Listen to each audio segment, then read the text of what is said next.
Personal Branding for the Novelist 101. Unique Selling Proposition. Personal branding? You're probably wondering what that is, and if you're a novelist, you probably have some negative prejudices about it.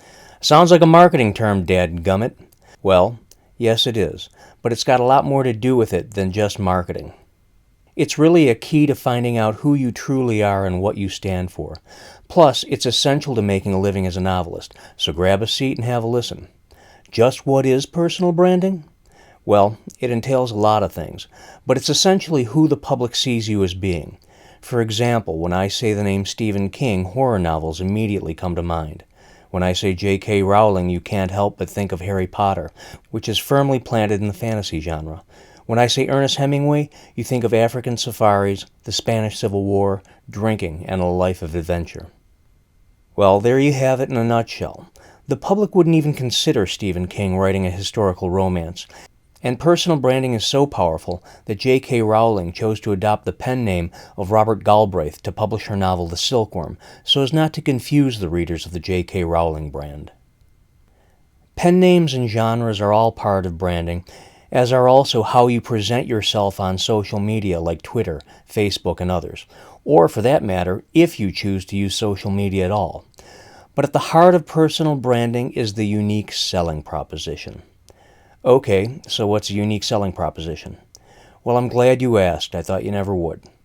A unique selling proposition, or USP, is a short statement of who you are and what you bring to the reader. Here are some USPs from the commercial world just so you have an idea. The greatest show on earth, Barnum and Bailey Circus. Diamonds are forever, De Beers. When your package absolutely positively has to get there overnight, FedEx. Ever hear of these? I thought you might have. In a world where thousands of things are vying for the attention of the consumer, these USPs tell the buyer exactly who they're dealing with and what they're getting in the space of less than a sentence. There is absolutely no confusion. So where do I use this USP and how do I develop one?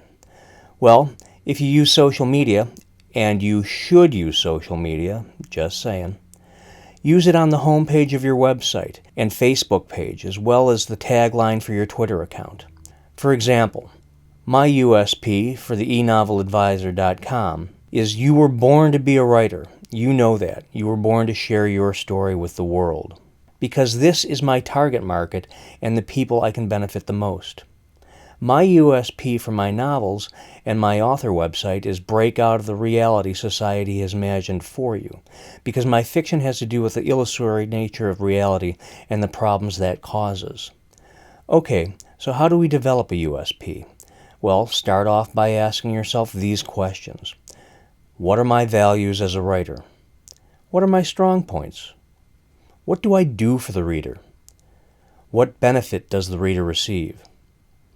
How do others describe my writing? What are my goals? Who am I trying to reach? What is my purpose? Why am I writing? What is my core message? What's my central theme? You see, when it gets right down to it, personal branding is a lot less about marketing than about finding out who you really are and what you stand for. And, in the end, this is going to make you a better writer anyway. For more information, visit enoveladvisor.com.